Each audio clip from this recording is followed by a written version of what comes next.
मैं कहती हूँ ये पार्लियामेंट चला कैसे, ये देश चल कैसे रहा?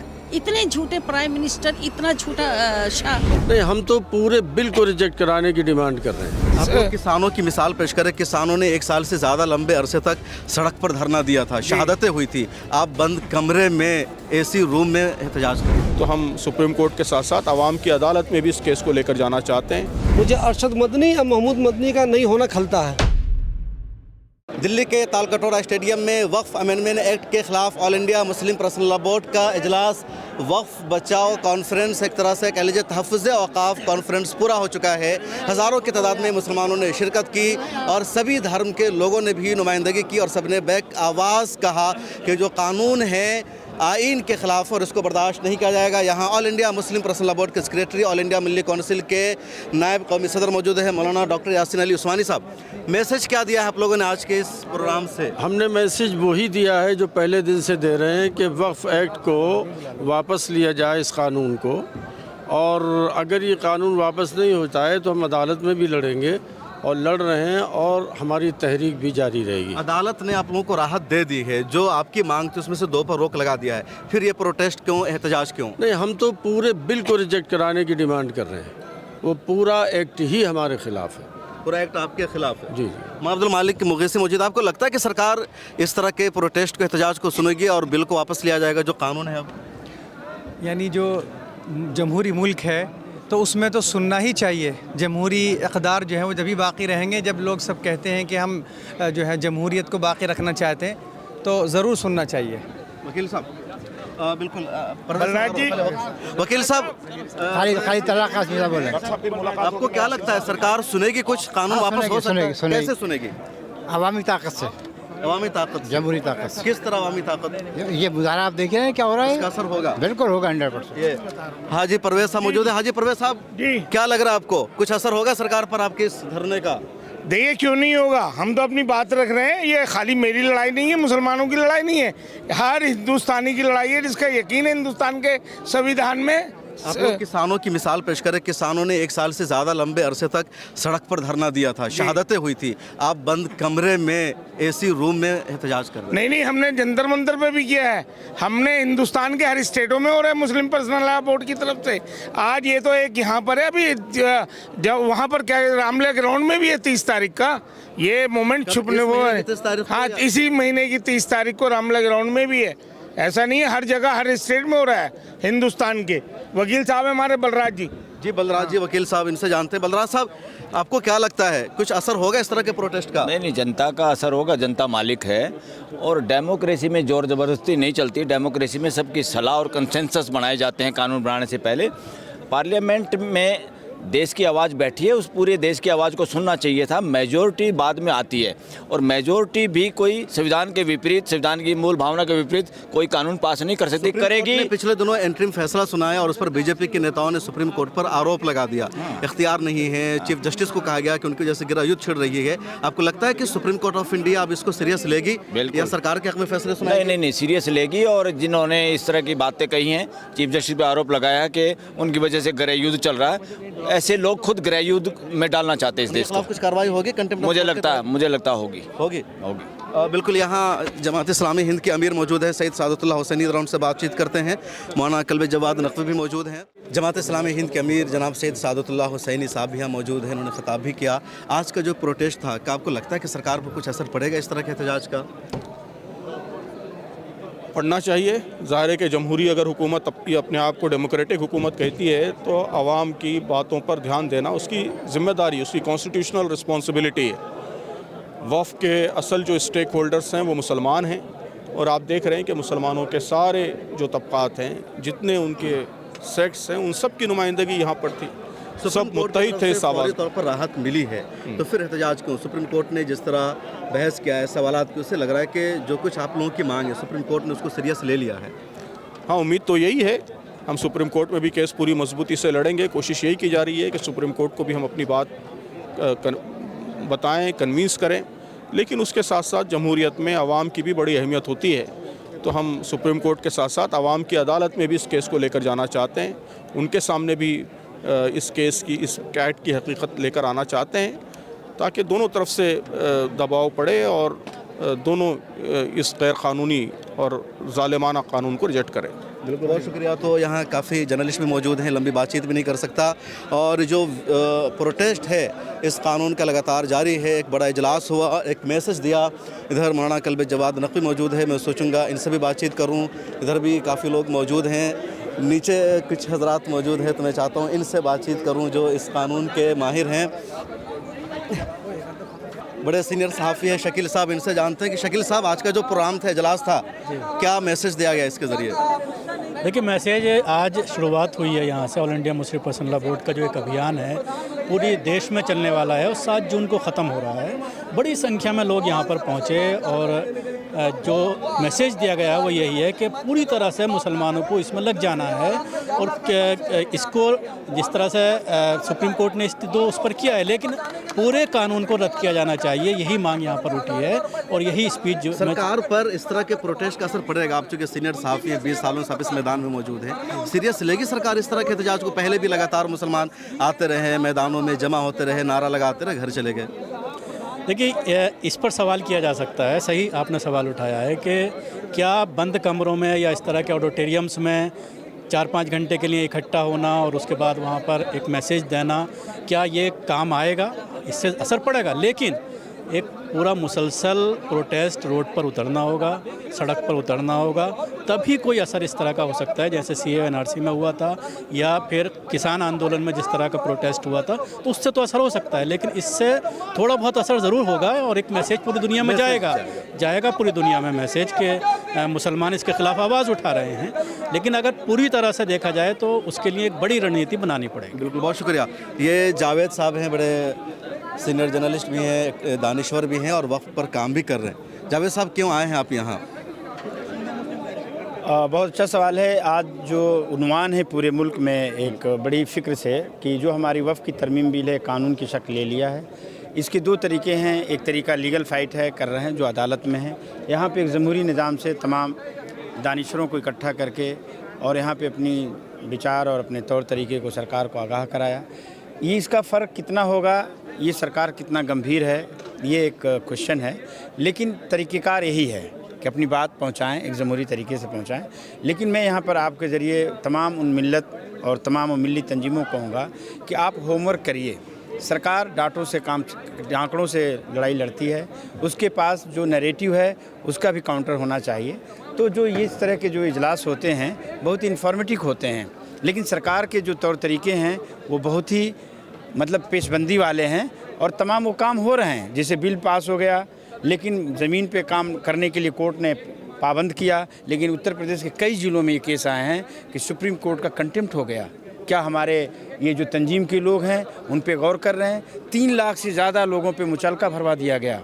क्या तंजीम ने बात किया? इसमें बड़ा सवाल उठाया। लगातार खबर आ रही, कई इलाकों में पुलिस ने नोटिस भेज दिया है, प्रशासन ने नोटिस किया है और बुलडोज किया जा रहा है, कोई एक्शन जो सुप्रीम कोर्ट के फैसले के खिलाफ है। बिल्कुल। डॉक्टर मुज़फ़्फ़र हुसैन गज़ाली साहब सीनियर सहाफ़ी हैं, एडवोकेट भी हैं। मुज़फ़्फ़र हुसैन गज़ाली साहब, वक्फ अमेंडमेंट के खिलाफ मुल्क भर में जलसे हो रहे हैं, एहतजाज हो रहे हैं, लेकिन दिल्ली ने बहुत मायूस किया। इतना बड़ा छोटा सा ऑडिटोरियम में 5000 की कैपेसिटी और ऊपर की सारी सीटें खाली रह गई। दिल्ली इतना पीछे क्यों? देखिए, 2 तरीके हैं किसी भी इवेंट को कामयाब करने के लिए।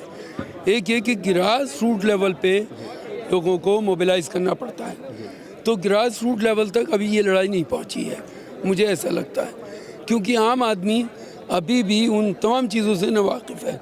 मिसाल के तौर पे हम अदालत में लड़ रहे हैं, लेकिन जिस कैबिनेट नोट की वजह से ये कानून बना, ये बिल बना, वो कैबिनेट नोट हमारे वकला के पास नहीं है कि वो उसको समझ सकें कि इसके पीछे मकसद क्या था। एक बड़ी कमी है ये बहुत बड़ी कमी है। इसी तरह वक्फ बाय यूज़र की बार बार बात आ रही है, लेकिन इनके पास लिस्ट नहीं है कि वक्फ बाय यूज़र में कितने प्रॉपर्टीज़ हैं। फिर एक और चीज़ है, जब पोर्टल बना था, उस पोर्टल में जो वक्फ की प्रॉपर्टीज़ हैं उनके सर्वे में एक ये गलती की गई कि जो एक प्रॉपर्टी है उसके बेसमेंट को एक प्रॉपर्टी माना, उसकी ग्राउंड को दूसरी माना और इसकी फर्स्ट फ्लोर को तीसरी। इस तरह से वक्फ की जो प्रॉपर्टीज़ 4 लाख थी वो अब जा कर के 10 लाख हो गई। तो ये 10 लाख जो प्रॉपर्टी हैं इसको भी बताना पड़ेगा आवाम को कि 10 लाख कैसे हुई, क्योंकि उन्होंने बाइफरकेट कर दिया, ground floor, first floor, second floor, इसको उन्होंने अलग अलग प्रॉपर्टी मान लिया। तो ये तमाम इश्यूज़ हैं जिन पे हमारे लोगों को बात करनी चाहिए। आज का जलसा बहुत अहम था और इसमें बहुत सी इन्फॉर्मेशन आई, लेकिन अभी भी कहीं ना कहीं मुद्दों से लोग भटकते रहे। और ये देखिए, मैं एक बात कहता हूँ कि ये लड़ाई कॉन्स्टिट्यूशन की है, ये लड़ाई सिर्फ मुसलमानों की नहीं है, आइन की है, आइन की लड़ाई है। और आइन को बचाने के लिए जितने लोग भी काम कर रहे हैं उन सबको मिलकर इसकी लड़ाई लड़नी चाहिए। उसमें चाहे पॉलिटिकल पार्टीज़ हों, चाहे सिविल सोसाइटी के लोग हों, चाहे वो एक्टिविस्ट हों जो आइन को बचाने की लड़ाई लड़ रहे हैं। अगर सब लोग मिलकर लड़ेंगे तो इसमें ज़रूर कामयाबी मिलेगी। बहुत शुक्रिया। कुछ और लोगों से बातचीत करते हैं और जानते हैं कि उनके दिल में क्या। यहाँ देखिए बड़े सीनियर सहाफ़ी हैं, वो मौजूद हैं और इसकी रिपोर्टिंग करने आए हुए हैं। और ये अब्दुल नूर शिबली साहब, ये देखिए भाग गए हैं, कॉर्पोरेट में काम करते हैं डर से। क्या कहना है अब्दुल नूर शिबली साहब का? देखिए शम्स तबरेज़ साहब, प्रोग्राम तो बहुत कामयाब था इनका, मुस्लिम पर्सनल लॉ बोर्ड। अच्छी बात मैं ये देख रहा हूँ कि आमतौर पे जो मुस्लिम तंजीमें हैं वो एक नहीं होती हैं। मैंने गौर किया है, कुछ लोग अपना अपना दुकान अलग चलाते हैं, लेकिन ये ऐसा मकसद सबको लग रहा नहीं, इसमें एक होना बहुत ज़रूरी है। तो ये मैंने गौर किया है कि सब लोग एक होकर, मुस्लिम पर्सनल लॉ बोर्ड का बैनर है, बाकी सब लोग इनके साथ हैं। और जितना भी प्रोग्राम मैंने इनका देखा, चाहे वो जंतर मंतर वाला हो, यहाँ वाला हो, आपको ऐसा लगा मुझे कमी महसूस हुई कि मैं अरशद मदनी को नहीं देख पाता हूँ। हो सकता है उनकी उम्र की वजह से हो या क्या हो, मुझे अरशद मदनी या महमूद मदनी का नहीं होना खलता है। उनका पैगाम पढ़ के सुनाया नहीं, पैगाम एक अलग चीज़ है ना, लेकिन खुद रहना और कोई पैगाम, हाँ बीमार अगर है तो एक हो सकता है, मुमकिन हो अरशद मदनी साहब बीमार हो, उम्र ज़्यादा हो गई है उनकी, महमूद मदनी हो सकते थे। ऐसे मौके पे भी अगर आप एक साथ ना हो, लेकिन ठीक है, फिर भी जब उनके लोग आ जाते हैं कोई ना कोई उनका रहता है। कुल मिला के प्रोग्राम बहुत कामयाब था, ठीक ठाक था, अच्छा था। कुछ खाली रह गई, सीटें खाली मुझे रहा। एक तो देखिए वर्किंग डे में प्रोग्राम होता है तो आमतौर पे ऐसा होता है, दूसरे आमतौर पे ये लोग कहते थे कि बसें रोक भी देते हैं, मुमकिन उनकी बसें कहीं रोक भी दी गई हो, परमिशन दी गई है। हाँ, परमिशन आखिरी वक्त में हुई, तो कुछ लोग आप कम्युनिकेट नहीं कर पाते ना, कंफ्यूज रहते लोग, जाऊँ कि ना जाऊँ, प्रोग्राम होगा कि नहीं होगा। तो आखिरी वक्त होने की वजह से, लेकिन फिर भी अच्छे खासी तादाद में लोग थे, औरतें थी, बुजुर्ग थे, सब लोग थे, लोग ठीक ठाक थे। ये निसार साहब हैं, बड़े सीनियर जर्नलिस्ट हैं, भारत एक्सप्रेस का जो उर्दू सेक्शन है उसको संभाल रहे हैं। आप एक सहाफ़ी होने की हैसियत से इस प्रोग्राम के बारे में क्या कह रहे हैं? देखिए, all India Muslim personal board की तरफ से जो तहरीक चल रही है, एक मुहिम चलाई जा रही है ख़ास तौर पर वक्फ कानून को लेकर, ये पूरी लड़ाई जो है, ऐसा लगता है कि मुस्लिम पर्सनल बोर्ड पहली बार इस तरह से मुनज़्ज़म तरीके से ये लड़ाई लड़ रही है। उनको जीत मिलती है, क्या होता है वो तो आगे का मामला है, लेकिन जिस तरह से मुस्लिम पर्सनल बोर्ड के बैनर पे तमाम लोग आते हैं, और ये बड़ी बात है अभी शिबली भाई ने कही कि जो मुस्लिम तंजीमें यानी मुस्लिम ऑर्गेनाइजेशंस हैं वो मुत्तहिद होकर एक प्लेटफॉर्म पर जमा होते हैं। आपसी इख्तलाफ होता है, जैसे खालिद सैफुल्लाह रहमानी साहब ने आखिर में एक पैगाम दिया कि हमारे इख्तलाफात हो सकते हैं, मसलकी इख्तलाफात हो सकते हैं, वो नहीं होना चाहिए। और अगर वो है तो हमारे दरसगाहों तक वो महदूद रहे, वो हमारे घरों तक महदूद रहना चाहिए, पब्लिक में नहीं आना चाहिए। और ख़ास तौर पे इस मामले पे वफ़ का जो मामला है, जैसे हमने देखा मौलाना कल्बे जवाद साहब थे, मौलाना असगर अली इमाम मेहंदी थे, सैयद सादतुल्लाह हुसैनी साहब जो अमीर जमात इस्लामी हैं, इन लोगों का इत्तेहाद ये दिखाता है कि कौम में अब बेदारी आई है और ये लड़ाई अब बड़ी होगी। शुक्रिया जी। ये हमारे साथ इनामुर रहमान साहब हैं। इनामुर रहमान साहब, ये बहुत पहले मुस्लिम पर्सनल लॉ बोर्ड ने ऐलान किया था कि 22 तारीख़ को यहाँ जलसा होगा, और बहुत बाद में कन्फर्मेशन आई, इसकी परमिशन भी मिली। क्या कुछ चल रहा था बैकग्राउंड में? देखिए, बोर्ड ने दरख्वास्त दी थी आज से तकरीबन 15 दिन पहले जी, और इसके बाद 2-3 दिन के बाद ये बताया गया कि अब ये फॉर्मेलिटीज़ हैं वो पूरी करना है। फिर उनके लिए जब दरख्वास्त लेकर गए उन फॉर्मेलिटीज़ के लिए, तो 3 दिन की तो बीच में छुट्टियाँ आई, और छुट्टियों के बाद भी फिर बाद में ये तयक्कुन दिया गया कि ये आपका हो जाएगा, आप कर लीजिए उसकी, लेकिन राइटिंग में नहीं दिया। यहाँ हाल वालों ने कहा कि आप बिल्कुल मत मानिए जब तक कि राइटिंग में आपके पास ना हो, आप ना ऐलान कीजिए ना कि, वरना जो कुछ एडवांस आप देंगे, जो चीज़ भी देंगे, जो एडवांस देंगे वो सब चला जाएगा, वापस नहीं होता। तो बहुत अजीब किस्म का तज़ब्ज़ुब की कैफियत थी, यहाँ तक कि रात के जब 10 बजे, कल 3 बार DCP ऑफिस ट्रैफिक में और वहाँ बुलाया गया, तब तक भी बहुत ज़्यादा क्लियरिटी नहीं थी। इधर टेंट वालों का प्रेशर था कि भाई हम सामान लिए बाहर खड़े हैं, गेट जब भी खुलेगा जब तक कि आपके पास परमिशन होगी, ये स्टेज भी तभी बनेगा तब इस पर परमिशन होगी। तो 10:30-11 बजे के बाद तकरीबन 10 बजे जी रात के जब ये कंफर्म हो गया तो गेट खुले, तब ये रात में ये सारी तैयारियाँ हुई। रात में फिर सबको मैसेज किए गए कि अल्हम्दुलिल्लाह तरफ से ताखिर हो रही थी या पुलिस का और ट्रैफिक का क्लियरेंस चाहिए होता है, NOC। हाँ, परमिशन तो देता है ये हॉल, तो हॉल की परमिशन भी डिपेंड करती है, सब एक दूसरे से इंटरकनेक्ट हैं। तो लंबा प्रोसेस होगा ये अच्छी खासी जी, उसमें कई अगर खाना जो पका हुआ खाना तकसीम करते हैं तो उसके लिए फिर एक अलग क्लियरेंस चाहिए। तो ये सारी प्रोसेस हमें, सही बात तो ये है कि चूँकि इस तरह के इंडोर में किया नहीं था तो हमें भी मालूम नहीं था, वरना कुछ शायद कुछ और भी सोच सकते थे, सीधा परमिशन वाला काम सोचते। तो बार बहुत ही ज़्यादा उसमें दिक्कत भी आई, लेकिन अब वो प्रोसेस भी खैर बहरहाल सिस्टम ने फिर कोऑपरेट किया और मिला। वो बता रहे थे कि सिस्टम है ही ऐसा ये वाला, तो या तो फिर हमें और वक्त पे लेना चाहिए था। जैसे अब हमें कैसा रहा अब ये प्रोग्राम आपका, कामयाब रहा जो मकसद था उसमें? अगर ये परमिशन और ये NOCs जो हमें बाद में मिली, हम एडमिनिस्ट्रेशन का शुक्रिया अदा करते हैं कि उसने दी। अगर यही और कॉपरेशन जो लास्ट आवर्स में दिखाया, अगर ये 3 दिन 4 दिन पहले या 5 दिन पहले और अगर 1 हफ्ता पहले मिल जाता तो शायद रखने के बाहर जगह नहीं मिलती, तो फिर कुछ हल थोड़ा दूसरा होता। लेकिन शायद एडमिनिस्ट्रेशन ने भी अपना थोड़ा सेफ्टी के लिए और अपने इसके लिए ये कहा कि वो देना तो था उनको, ये तो टाइम पर दो ताकि लोग ना आ सके। जी यही बात बिल्कुल। तो बहुत शुक्रिया, और कुछ लोगों से बातचीत करते हैं और बताते हैं कि क्यों यहाँ आए हैं और कैसा रहा आज का ये प्रोग्राम। और मेरे साथ यहाँ मौजूद हैं रज़िया बेग साहिबा जो मशहूर एक्टिविस्ट है। क्यों आए हैं आप यहाँ? एक्चुअली ये तो पूरा भारत ही नहीं बल्कि भारत से बाहर भी लोग देख रहे हैं कि हिंदुस्तान के अंदर चल क्या रहा है। मुसलमानों को जो इतनी सारी कवायद उनके ख़िलाफ़ चल रही है, लगातार कवायद चल रही है, उनमें से ही एक ये भी है कि इंडिया में अब मुसलमान अपनी ही संपत्ति के लिए, अपनी ही चीज़ों के लिए लाचार होते जा रहे हैं। मुसलमानों को डिप्राइव्ड किया जा रहा है, बार बार डिप्राइव्ड किया जा रहा है। और वक्फ एक्ट बना के 2025 इन्होंने साबित कर दिया कि देश का मुसलमान 2 दर्जे का है। सरकार कह रही है कि महिलाओं के और ख़ासतौर पर मुस्लिम महिलाओं के फ़ायदे के लिए लाया गया है, उनको ही फ़ायदा होगा इस नए एक्ट से। हाँ, मैं आपके द्वारा बोलना चाहती हूँ अपने देश के प्राइम मिनिस्टर को और उन जैसे लोगों को, हमें उनकी हमदर्दी की ज़रूरत नहीं है। मत करें हम पे हमदर्दी, कम से कम हमें चैन से जीने दें। मैं वक्फ बोर्ड की मेंबर 2004 में बन गई थी। आप कौन से आप नया प्रोविज़न क्या लेकर आए आप? मैं तो 2004 से 15 साल रही हूँ वक्फ बोर्ड की मेंबर।